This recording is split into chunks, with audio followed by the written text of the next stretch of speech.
now I just want to talk about Ticketmaster and the problem with them. The priority was fake. There was so many people in the queue that didn't have pre-sale codes. The payment process would just like kick us out and release the tickets back in. It's just a little sketchy to me. It was so unnecessarily stressful. So I feel like if anybody can take down Ticketmaster, it'll be Taylor Swift.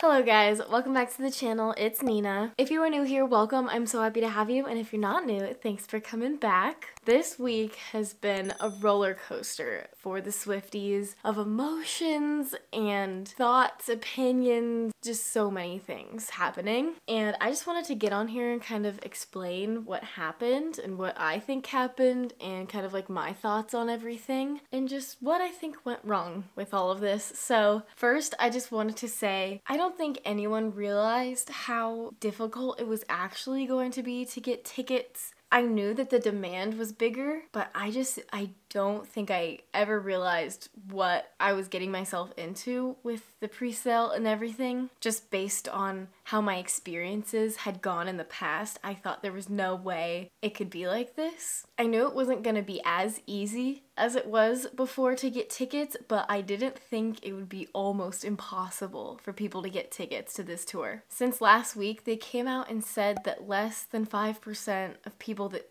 attempted actually secured tickets, which is literally insane to think about. I have no idea how I was one of the lucky ones that was able to get tickets, and in the moment I don't think I realized that's what was going on at all because I barely got tickets. I very well could have lost them, and I almost did. And I think after learning that, I am so much more grateful because at first I thought I was just kind of kicked to the back of the line and I got really high up seats and I was just kind of like bummed about it, and I didn't realize how many people weren't getting tickets in the moment. And so if you guys watched my ticket buying reaction pre-sale video, that's the last video that I posted, I'm like super stressed and frustrated the entire time, as everybody was, but I just did not realize how few people actually got tickets that tried to get them. And so, of course, after the fact, I literally, every time I watched the clip of me actually securing the tickets and buying them, I like want to cry because I'm so grateful and thankful that I was able to get them. And I know that it's my choice to post whatever on the internet, and with that comes criticism, and anyone can comment whatever they want to. And so I have got some people commenting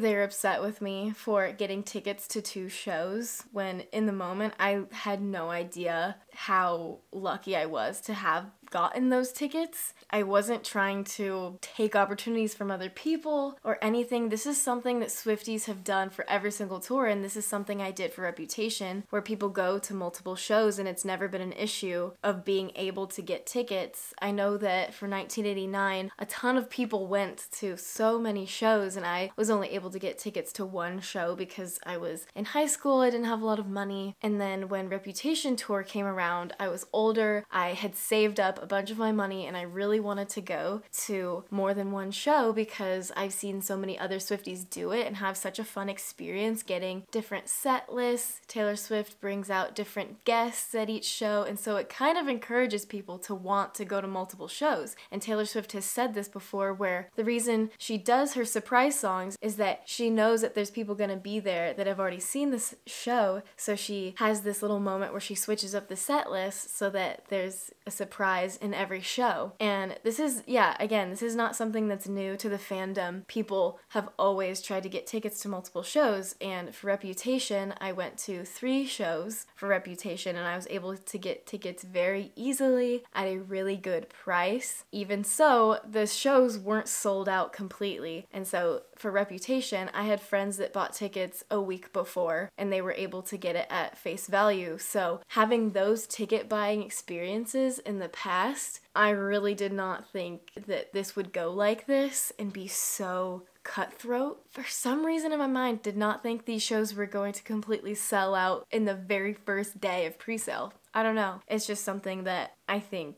everybody was kind of expecting, but when it happened, it was still very shocking. In the end of my last video, I expressed how thankful I was to get those tickets. I was joking and laughing the entire video because that's the way I process stress, and I make jokes because what are you gonna do in situations like this where you have literally no control? And so I understand people's anger with people who got tickets, because if I was not able to get my tickets and I was so close to not getting them, I would be very upset. And so I understand the anger and frustration, but it is kind of sad to see people not being able to celebrate the fact that they got tickets for fear that they'll be bullied by people online for getting those tickets. Because I think back to Loverfest, and there was only 4 shows in the entire country, and I was able to get tickets to it. I would say it was like a little bit harder because the demand was higher and there was very few shows, but I got reasonably priced tickets and good seats, and it was not this stressful. And there was only 4 shows. And so looking at that, I'm like, oh, if I got tickets to Loverfest, it shouldn't be an issue this tour because there's 50 shows instead of 4. So there's way more opportunity for people to get tickets this time around than Loverfest. And I know that a ton of people have been hurt and feel super overlooked in this process because Ticketmaster promised a lot of things that they didn't deliver on. Nothing about this process was fair, and I don't know how it could be, you know?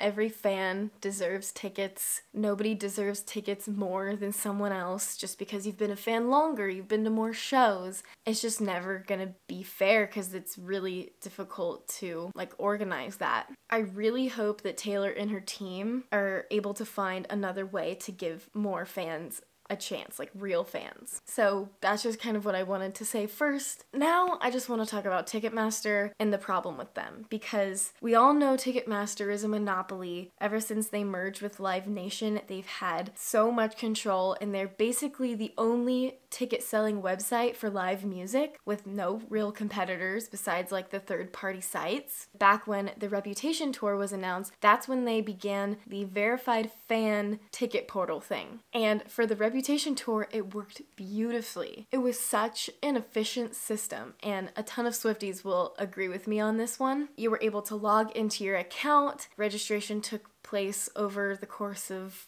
I don't know, I think it was about a month, and you were able to watch the music videos, share on social media, input that you bought an album, and get points, and tweet every day, and do all of these things to get more boosts in the line. So the more time and effort you dedicated, the better time slot you got for the pre-sale. And so every day I sat on my computer and I watched all the videos 10 times. I did all of that, and although they did give you more of a boost for buying albums and merch, there was also the free options, which was watching the videos, which is what I did, because when you're in college, you don't have a lot of extra money to spend on merch. And so that was a good way for fans to feel like they were kind of able to earn that spot, and everybody was on like a level playing field. And then when the registration closed, you got your pre-sale time slot, and the pre-sale took place over 3 days with multiple different time slots based on how many boosts that you had on your account. And because they released these pre-sale time slots in waves, the website was never overwhelmed with too many people all at once, because, you know, I got the Tuesday time slot from 4 to 5 p.m. and you have that hour or 2 hours or 3 hours to go into your portal and buy the tickets that you wanted. I remember that process not being stressful at all. I found my seats, I checked out, there was no wondering if my payment was gonna go through or if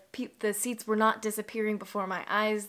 Went very smoothly. So then when Loverfest came around, I thought they were gonna do the same thing, but it ended up not being like that. They just said your boosts and priority from the Reputation portal is transferring to the Loverfest portal. I can't fully remember the Loverfest process because my friend had to do it because I was in class, but again, not nearly as crazy as last week. And for this tour, Ticketmaster overtly stated that if you were a Loverfest verified fan purchaser, you would get priority in the Eras Tour presale. They said that. Whether you think this is fair is kind of besides the point. The point is that Ticketmaster promised something and put it in writing, and then they went back on it. They misinformed people, and it hurt so many people because in the middle of the sale, someone DM'd Ticketmaster and said, I didn't get a code. I was a Loverfest purchaser. And they said, sorry, you were misinformed. That actually doesn't give you any priority. So the priority was fake. They just said that, which is insane to me. And there was really no process for choosing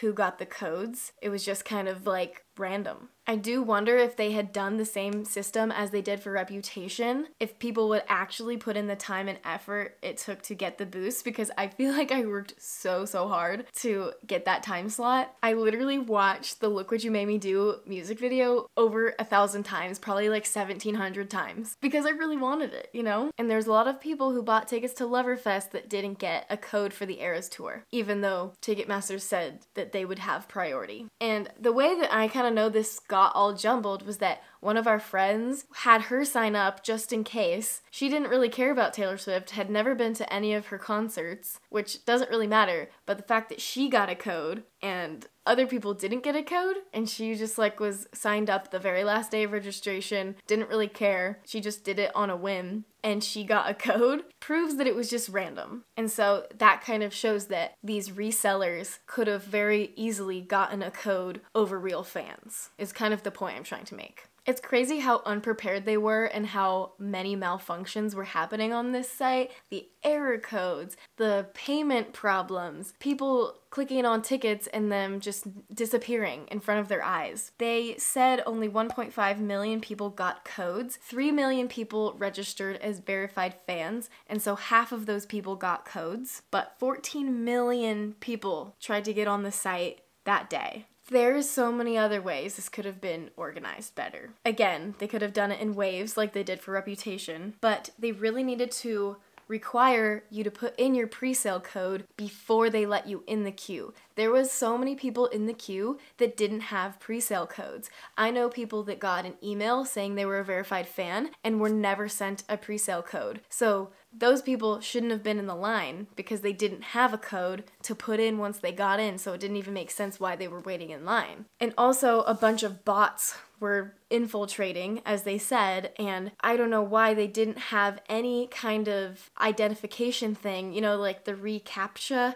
like you click the 4 stop signs or like the street signs. They didn't have that to enter the queue. Usually they do, and so that was interesting that they didn't have that, and so that wasn't there to block the bots from joining the queue. They should have staggered this presale over 3 days instead of making all cities, all shows on the same day, just a few hours apart. Like, that was crazy. They could even take each day a different time zone, but they didn't do that because it's like they almost wanted chaos and they wanted the resellers to get on the site so that they could double dip. I'm gonna get to that theory later. Anyways, we were given a code for Arizona. We sat in that line for hours and hours and hours, and once we finally got in, our code wasn't working. It just continued to say it wasn't working, it was invalid, and we didn't know what to do. And so we could have just like given up, but we just kept pressing enter over and over and over again. It must have been like 15 to 30 minutes of us just like trying over and over and over again. We were fighting for our life to get these tickets. Finally, it let us in, and we had so many issues with the payment part of getting tickets. We'd have tickets in our cart, and then the payment process would just like kick us out and release the tickets back in for someone to scoop up, and then it was sold out by the time we tried to get new tickets. During the Capital One sale, the Capital One card we were using kept getting rejected, which is ridiculous because it's literally their sale and their card wasn't working, but you needed their card to get the tickets. You couldn't buy the tickets with any other card besides the Capital One card. This happened to so many people. They had them in their cart. They had the tickets in their grasp and they just got kicked out, and it's insane. It's almost like they were being blocked from getting those tickets because other people kept trying to buy these tickets, and then they noticed that those exact seats were up on StubHub the next day or hours later going for $10,000. It's just a little sketchy to me. Since all of this has happened, I'm sure everybody has heard that Ticketmaster is under investigation. I know that Tennessee and North Carolina have launched their own investigations, as well as the Department of Justice. This is a monopoly that never should have been allowed to happen. I didn't even realize that this happened. So like, there's nothing worse than pissing off the swifties because we will come after you. And I really hope they're held accountable. and that a lot of things come to light during this investigation. I don't really know the timeline, how long this is going to take, what they're actually going to find. But I just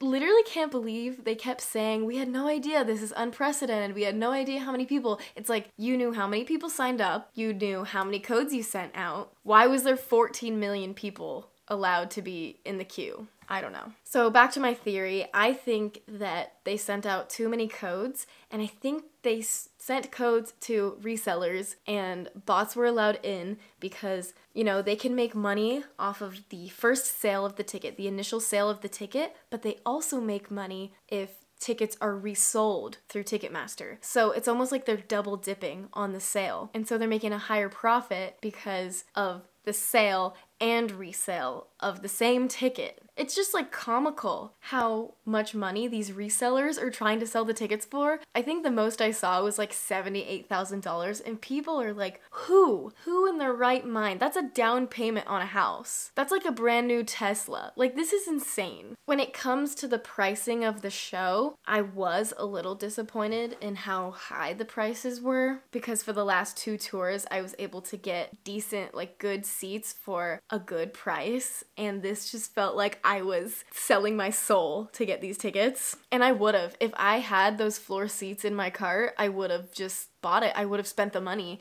Like, it's crazy because, you know, fans would rather be forced to buy the VIP scam packages for $1,000 than not get tickets. And it's just kind of sad because people are definitely getting priced out. Putting tickets in your cart and realizing you can't afford them is depressing, because then by the time you go back and try to find seats that are cheaper and like more in your price range, everything is gone. I know that technically Taylor did opt out of dynamic pricing. That did come out, which means that dynamic pricing is the higher the demand, they will increase the prices, and apparently they were not increased, but they were still pretty high. This tour, just on the day of the pre-sale, grossed like $400 million already. That is literally insane. So now I just want to talk about like what's next, what this all means, what's gonna happen. With the investigation, I'm curious to see what's gonna come out of it. I know that Taylor is probably very limited in what she can say legally about all of this. Obviously, we saw her Instagram story. She said a lot, but also felt like she was holding back. It was also an Instagram story that disappears after 24 hours, so I'm sure there was some kind of legal loophole that she was able to put out that statement, but I really hope she realizes how terrible and badly Ticketmaster has made this experience for us, and it just kind of like dampens the excitement a little bit. And I don't blame her. She's just one person, and I'm sure this entire week was like incredibly overwhelming for her, and watching all these people get really, really upset and not being able to fix it immediately, you know, not being able to say what you want to say. I'm not exactly sure what she can do to fix things, but I hope that they're working behind the scenes to figure out how to give real fans another chance. I know there's probably not much you can do now that the sale is over. The tickets have been sold. It's not like you can take them back. Personally, I think they should cancel all the resale tickets and open them back up to the verified fans. Or maybe she can buy up all the resale tickets and give them to her fans. I don't know what would be the best way. Technically, there still are tickets available, but the demand is way too huge that the reason they canceled the general sale is because it would just be another disappointing bloodbath. But looking at other artists like Ed Sheeran, he has specific rules for concerts where he decided that there would be no resale of tickets. Every ticket you bought was final sale. If you showed up to the concert with a resale ticket that you bought, you would be denied access. And if they saw you were selling your ticket on StubHub, they would refund you and release the ticket back out to be bought by a fan. So I wish that Taylor would consider something like this. I don't even know how much control she has over that, or if Ticketmaster only allows certain artists to do that. I don't really know. But I do think that Taylor Swift has a lot of power, and she's demonstrated that in the past. I mean, she literally changed the music streaming industry. So I feel like if anybody can take down Ticketmaster, it'll be Taylor Swift. I hope that Taylor just like goes on TikTok or Instagram and just like finds Swifties that didn't get tickets and try to help them out. Again, I don't think we realized until all that was said and done how rare it was for someone to get tickets to this. And again, I don't take it for granted. This has been like one of the most important things to me this year is being able to see Taylor Swift live, because I literally have dedicated my entire work to her. I've been able to teach her music on here. I just feel very lucky that I've been able to do what I love because of Taylor Swift. Congrats to anybody else that was able to get these tickets. Also consider yourself very lucky. I'm in no way trying to like rub this in or anything, and I do not think I deserve these tickets more than anybody else. I'm just saying that I'm grateful, and I'm very, very sad for people that weren't able to get the tickets. I think we just have to trust that Taylor is gonna do the right thing. We know that she has our best interest and she is always going to fight for us, so I'm hoping that's what she's doing, and I'm sure that's what she's doing. But I just kind of want to go through and debrief and explain and maybe try to give people a better idea of what went on. Just shine light on Ticketmaster's mistakes, kind of call them out. I'm really excited that new people are finding my channel. I always love new Swiftie friends. Would not be sitting here without you guys. Take care of yourselves. All of your feelings about everything are valid. Don't let anyone tell you how you should feel about this, because Taylor Swift is important to so many people and she has changed so many people's lives, and it sometimes feels like people don't understand why you're so upset about something or why you're so happy about something. And so just be gentle with yourselves, and maybe we all need to just go listen to Evermore and drink a cup of coffee and read a book or something. But anyways, thank you guys for watching. I will be taking a bit of a break for the Thanksgiving holiday week, but I will be back on December 1st because I am doing Vlogmas this year on my main channel, and I'm super excited about it, which means there will be much more content to come. I'm really excited to just hang out with you guys all December long. But anyways, I'll see you guys then. Bye.